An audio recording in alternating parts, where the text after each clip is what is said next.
دیکھنے میں بظاہر، حقیقت میں نہیں، بظاہر بالکل عقل کے خلاف ہے. ابراہیم علیہ السلام نے تو نہیں پوچھا کہ اللہ کیا یہ کوئی سمجھ میں تو نہیں آ رہا اس نے کیا قصور کیا ہے، پھر دیا ہی کیوں تھا جب لینا ہی تھا، اور تو خود ہی کسی طبی موت میں ہلاک کر دیتا، مجھے حکم دے رہا ہے میں باپ ہو کے کیسے گلا کاٹوں گا، یہ تو بالکل سمجھ میں نہیں آ رہا. نا نا نا نا، بچے کو کہا کہ اللہ نے حکم دیا ہے تو میں ذبح کر دوں.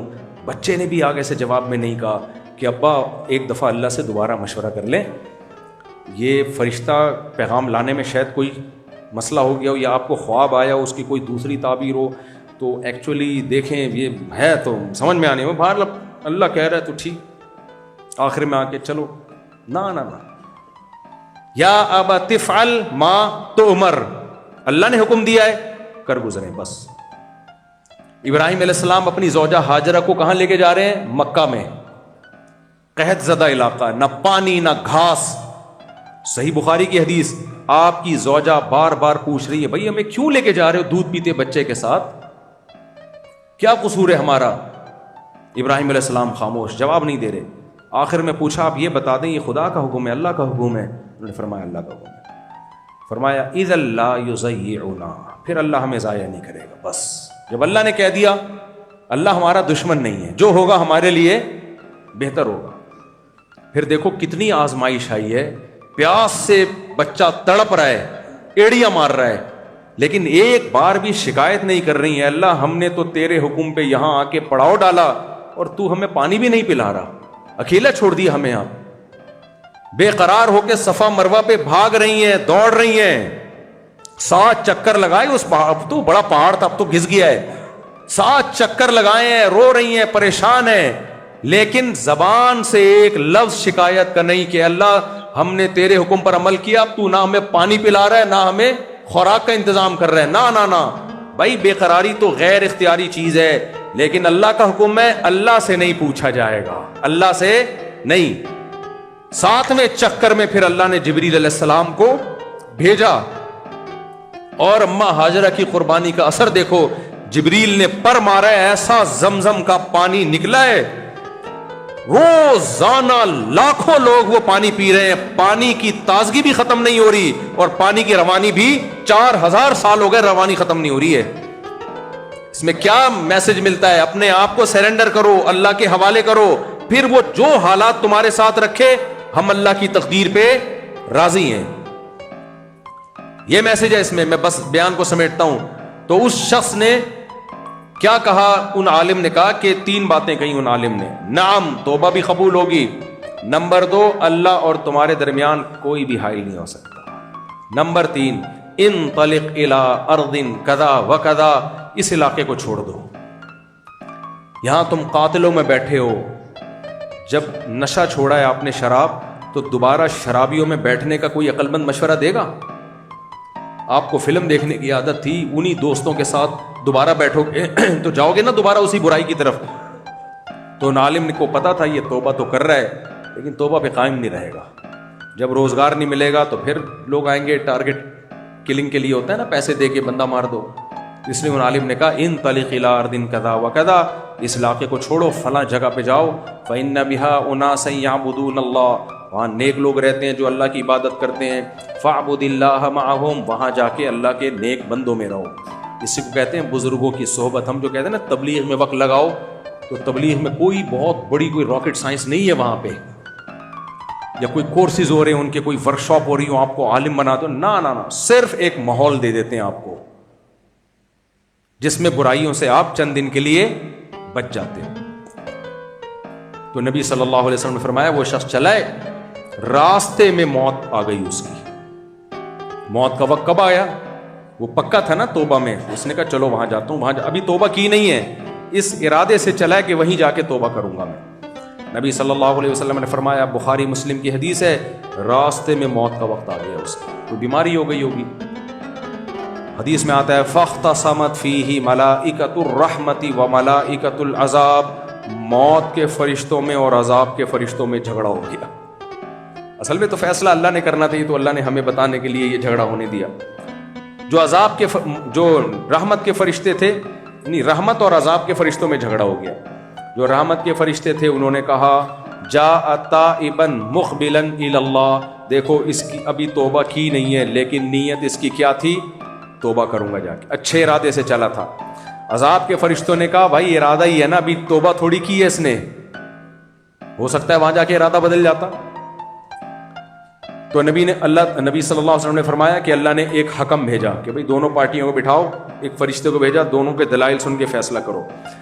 وہ جو تیسرا فرشتہ آیا اس نے کہا کہ دونوں کے دلائل مضبوط ہیں، تو فیصلہ یہ ہے کہ جس زمین کے زیادہ قریب ہے انہی لوگوں میں شمار کر لیا جائے۔ اگر برے لوگوں کی زمین جہاں سے یہ نکلا ہے وہاں زیادہ قریب ہے تو اس کا شمار برے لوگوں میں کیا جائے، اور اگر نیک لوگوں کی بستی کے یہ زیادہ قریب تھا تو اس کا شمار کس میں کیا جائے گا؟ نیک لوگوں میں۔ نبی صلی اللہ علیہ وسلم نے فرمایا فرشتوں نے زمین کو ناپنا شروع کیا، حقیقت میں یہ برے لوگوں کی بستی کے زیادہ قریب تھا، نیک لوگوں کی بستی سے یہ دور تھا۔ لیکن اللہ نے زمین کو وحی کی، فَأَوْحَى اللَّهُ إِلَى هَٰذِهِ أَن تَبَاعَدِي وَإِلَى هَٰذِهِ أَن تَقَرَّبِي، جو زمین نیک لوگوں کی بستی کے دور تھی اس کو حکم دیا سمٹ جا، اور جو برے لوگوں کی بستی کے یہ قریب تھا اس حصے کو اللہ نے حکم دیا پھیل جا۔ تو جب اس کو ناپا گیا تو یہ کس کے قریب تھا؟ نیک لوگوں میں۔ بھائی اللہ ویسے بھی تو جنت میں بھیج سکتا تھا نا، لیکن اللہ اپنے قانون کو پورا کر رہا ہے، قانون کو پورا کر رہا ہے۔ یہ ایسے ہی ہے جیسے جج صاحب نے جب کسی کو چھوڑنا ہوتا ہے نا تو وکیل کو خود ہی مشورے دے رہے ہوتے ہیں جج صاحب، کیا خیال ہے، ایسا کر، یہ والی کتاب لے کر آ، اس میں یہ مل جائے گا تجھے، وہ کیس پیش کر۔ ہوتا ہے کہ نہیں ہوتا؟ تو جج کے لیے تو یہ غلط ہے لیکن اللہ کے لیے یہ غلط نہیں، اس کی مرضی بھائی، کسی کو بخشنا چاہے وہ خود ہی اپنے قانون، وہ فرشتوں کو خود ہی بول دیا کہ تھوڑا سا ادھر کو کر دو، ٹھیک ہے نا، یہ ناپیں گے تو یہ کدھر کے قریب نکلے گا ہے بھائی، یہ نیک لوگوں کے قریب ہو جائے گا، تھوڑا سا اس کو کھسکا کے وہاں لے جاؤ۔ تو یہ میں کیوں اتنی لمبی میں نے حدیث سنائی، بس بے بیان کو سمیٹ کے ختم کرتا ہوں۔ اگر ہدف آخرت بنا لو، یہ دنیا ہدف نہیں ہے، دنیا ہدف نہیں ہونی چاہیے، ہدف کیا ہونا چاہیے؟ آخرت۔ تو اگر اس کو بنا لو تو پھر اللہ بہت زیادہ ساتھ دے گا، بہانے نکالے گا آپ کے لیے، کیونکہ آپ نے اپنے ٹریک کو صحیح کر لیا۔ پھر گناہ ہو بھی گیا توبہ کے موقع دے گا آپ کو، ندامت ڈالے گا آپ کے دل میں۔ لیکن اگر ہدف ہی دنیا نہ، آخرت نہ ہو، دنیا ہدف ہو، تو وہی حشر ہوگا جو قارون کا ہوا۔ میں یہ بس واقعے کو مکمل کر لوں۔ قارون کو جب موسیٰ علیہ السلام نے کہا اللہ کا احسان ہے، تو اس نے کہا کہ یہ میری عقل کی دوڑ ہے، وہ جو میں نے التبا سنایا تھا نا، انما اوتیتہ علی علم عندی، بھائی میں نے کھوپڑی استعمال کی ہے، محنت کی ہے، اس کا آج میں نتیجہ دیکھ رہا ہوں۔ میرے اندر 7 کامیاب لوگوں کی ہیبٹس ہیں، ان ہیبٹس کا نتیجہ ہے، جس میں یہ ہیبٹس ہوتی ہیں وہ کیا ہوتا ہے؟ کامیاب۔ اللہ نے قرآن میں کہا اولم یرو، کیا یہ دیکھا نہیں ہے کہ اللہ نے اس سے زیادہ طاقتور لوگوں کو ہلاک کیا ہے، جن میں اس سے زیادہ علامتیں پائی جاتی تھی۔ تو اس لیے کسی کے پاس صحت ہے، شہرت ہے، عزت ہے، دولت ہے، یہ بھیک میں ملی ہے کس کی طرف سے؟ اللہ کی طرف سے۔ تو اگر وہ اس میں آخرت کو بنا لے گا، اللہ نے ہمیں دیکھو یہ نہیں کہا کہ دنیا چھوڑ دو، نبی کی صحیح حدیث ہے لا رہبانیت فی الاسلام، اسلام میں دنیا چھوڑنے کی اجازت نہیں ہے۔ آپ دستبردار نہیں ہو سکتے، نہیں جی میں تو گدھا گاڑی پہ سفر کروں گا، نہیں میں تو پھٹے پرانے کپڑے پہنوں گا۔ نبی نے حکم دیا جب اللہ نے دولت دی ہو تو اللہ چاہتے ہیں کہ وہ آپ کی لباس اور پوشاک سے نظر آئے۔ تو صحابہ میں بہت مالدار صحابہ بھی تھے، مغیرہ ابن شعبہ کروڑوں اربوں روپے کی مالیت تھی ان کی، عثمان ابن عفان رضی اللہ تعالیٰ عنہ کے ایک ایک ٹائم پہ 400 اونٹ آتے تھے مال تجارت لے کے، اور مدینہ کی زمین میں جنبش ہوتی تھی، ہلتی تھی زمین، لوگوں کو پتا ہوتا تھا کہ کوئی قافلہ آ رہا ہے۔ تو نبی نے تو ان کو نہیں حکم دیا کہ دیکھو چھوڑ دو یہ زندگی، فاقوں پہ آ جاؤ، نہ نہ نہ، اپنے لیے نبی نے غربت کو پسند کیا، اس میں مصلحت تھی، امت کے لیے پسند نہیں کیا، بلکہ امت کے لیے فرمایا کہ المؤمن القوی احب الی اللہ من المؤمن الضعیف، طاقتور مومن اللہ کو زیادہ محبوب ہے کمزور مومن سے۔ طاقت اکنومیکلی بھی ہوتی ہے، جسمانی بھی ہوتی ہے، ڈیفنس کے لحاظ سے بھی، ہر لحاظ سے اللہ مسلمان کو کمزور نہیں بلکہ کیا دیکھنا چاہتے ہیں؟ پاورفل، کیونکہ مسلمان پاورفل ہوگا تو تو اسلام پاورفل ہوگا. تو کہیں بھی ترغیب نہیں ہے کہ آپ اپنے اختیار سے غریب بن جاؤ اور اپنی نالائقیوں سے صحت خراب کر دو، یہ نہیں ہے. لیکن اللہ نے ہمیں حکم دیا ہے کہ جو کچھ اللہ نے نعمتیں دی ہیں وَابْتَغِ فِي مَا آتَاكَ اللَّهُ الدَّارَ الْآخِرَةَ، ان نعمتوں کا رخ کدھر کو ہونا چاہیے؟ آخرت کی طرف. ہدف اس کو بنانا ہے. اگر نہیں بنایا ہدف، مسافر خانہ ہے بھائی، بزنس کلاس سے جیسے اس کو نکالا گیا نا ایک دن، تو ہمیں بھی نکالا جائے. جھونپڑوں سے بھی نکلتے ہیں لوگ، بزنس کلاس سے بھی نکلتے ہیں، بنگلوں سے بھی نکلتے ہیں، لاشیں اٹھتی ہیں 1000 گز کے بنگلوں سے بھی اور جھونپڑوں سے بھی. تو اللہ تعالیٰ سے دعا ہے کہ اس مقدس رات میں اللہ ہم سب کو، مجھ سمیت، یہ جتنی باتیں میں نے کہی ہیں اپنے آپ کو بھی میں نے خطاب کیا ہے، مجھے بھی اللہ عمل کی توفیق دے. ہم سب کو اللہ اس مقدس رات میں توبہ کی توفیق دے. جو میں نے پورا بیان کیا کہ اللہ کو پسند کیا ہے، توبہ، کہ ہم لوٹ آئیں اللہ کی طرف. اور مایوس ہونے کی ضرورت نہیں ہے کہ یار میں اگر توبہ کر کے نیک پرہیزگار بن جاؤں گا تو مجھ سے توبہ پہ قائم کہاں رہوں گا، پھر مجھ سے گناہ ہو جائیں گے، ہو جائیں تو دوبارہ کر لیں. کوئی یہ تھوڑی کہ اللہ نے منع کر دیا ہو کہ 2 دفعہ ہو گیا تو اب تیسری دفعہ معاف نہیں کروں گا. سمجھ میں آ رہی ہے بات؟ اگر ٹائم ہے صرف ایک حدیث سنا دوں، صرف ایک حدیث سنا کے بیان ختم کرتا ہوں. نبی صلی اللہ علیہ وسلم نے فرمایا جب کسی سے گناہ ہوتا ہے نا اور وہ آتا ہے توبہ کرنے کے لیے، توبہ کا مطلب یہ کہ آئندہ نہیں کروں گا، یہ عزم ہو. دیکھو آپ نے کسی کو چپیڑ مارا، پھر آپ کہہ رہے ہو سوری، کہتے چلو اب ہو گیا دوبارہ نہیں مارنا، کہہ رہے ماروں گا تو پھر سوری کروں گا میں. تو کہے گا یار یہ کیا مذاق ہے. تو توبہ کا مطلب یہ نہیں کہ اللہ میں گناہ دوبارہ کر لوں گا لیکن فی الحال معاف کر دے، یہ نہیں. عزم کہ دوبارہ نہیں کرنا، اور پھر اس کے بچنے کے اسباب بھی اختیار کرے جیسے اس شخص نے اسباب اختیار کیے. پھر بھی اگر ہو جاتا ہے تو مایوس ہونے کی ضرورت نہیں ہے. نبی نے فرمایا پھر دوبارہ گناہ ہو گیا اللہ کے پاس آؤ، پھر وہی معاہدہ کر لو.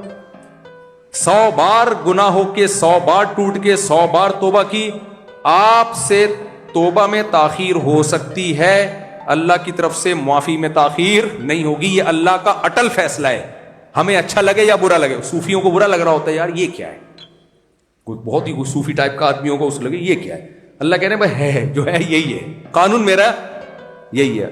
لیکن کب تک؟ موت سے پہلے تک. جب موت کا منظر دیکھ لیتا ہے پھر نہیں ہوتی یہ توبہ قبول. پھر تو اللہ نے کہا کہ اب تو ایڑیاں رگڑے گا، زمین آسمان کی دولت لگا دے گا، نہیں ہوگی قبول. فرعون نے غوطہ کھایا تھا نا، فوراً ایمان لے آیا تھا. اللہ نے کہا اب نہیں، اس سے پہلے تمہارے پاس آپشن تھا، اب یہ آپشن ختم. تو نبی صلی اللہ علیہ وسلم نے فرمایا جب انسان سے گناہ ہوتا ہے آ کے اللہ کے سامنے گڑ گڑاتا ہے تو اللہ فرشتوں سے کہتے ہیں کہ دیکھو اس نے نہ مجھے دیکھا نہ اس گناہ پہ جو اس کو سزا ملے گی اس کو دیکھا ہے، دیکھا کچھ نہیں ہے اس میں، لیکن اس کو یقین ہے کہ اس کا کوئی رب ہے جو گناہ پہ اس کو سزا بھی دے سکتا ہے اور گناہ کو معاف کرنے کی طاقت بھی رکھتا ہے. بہت سے گناہ کرتے ہیں نہیں آتے میرے در پہ، تو اس جذبے کی میں نے لاج رکھ کے اس کو معاف کر دیا. کیونکہ اگر اس کو معاف نہیں کروں گا تو اس کا مطلب جو نہیں آ رہے اور جو آ رہے ہیں دونوں کیا ہو گئے؟ برابر. پھر وہ کہیں گے ہم تو اس لیے نہیں گئے تھے کہ وہاں جا کے بھی کچھ نہیں ہو رہا تھا. نبی نے فرمایا پھر یہ جاتا ہے، پھر گناہ ہو جاتا ہے اس سے، پھر غلطی ہو گئی اس سے، پھر یہ آتا ہے دوبارہ توبہ کرنے کے لیے. اب فرشتوں کو بھی اشکال ہوگا نا کہ اللہ پہلی دفعہ معاف کر دیا تھا دوبارہ آ رہا ہے، تو اللہ فرشتوں کو بتاتے ہیں دیکھو اس سے دوبارہ گناہ ہوا ہے، لیکن اس کو پتا ہے اس کا کوئی رب ہے جو گناہ پہ سزا بھی دے سکتا ہے اور گناہ کو معاف بھی کر سکتا ہے. لہذا اس کے اس جذبے کی میں نے لاج رکھی ہے، اس کو معاف کر دیا. پھر تیسری دفعہ گناہ ہوتا ہے. یہ اس کی ترغیب نہیں ہے کہ آپ تیسری دفعہ بھی کریں، چوتھی دفعہ بھی کریں، یہ ہے جتنی دفعہ بھی ہو توبہ کریں آ کے اور بچنے کی کوشش کریں. تو تیسری دفعہ ہوتا ہے، چوتھی دفعہ ہوتا ہے، پھر توبہ کرتا ہے. ہر دفعہ اللہ یہی کہتے ہیں. کیوں اللہ کہتے ہیں؟ اللہ کہتے ہیں میرا ضابطہ، جو بزبان حال اللہ نے ہم سے کہا ہے کہ میرا ضابطہ یہ اگر میں معاف نہیں کروں تو یہ کہے گا نا کہ اس سے ہو رہا ہے وہ نہیں آیا نا، وہ بھی بار بار گناہ کرتا ہے نہیں آیا، تو اس کا مطلب میں بھی نہ آتا تو اچھا تھا. کیا خیال ہے؟ ہمارے جو ایک میرے بڑے بھائی تھے ان کو قاری صاحب نے کہا کہ آپ اذان دے دو، مؤذن کہیں چھٹی پہ تھا، تو انہوں نے کہا کہ مجھے شرم آتی ہے. انہوں نے کہا پھر کسی بے شرم کو لے آؤ جا کے، آپ کو شرم آ رہی ہے تو کس کو لے آؤ. تو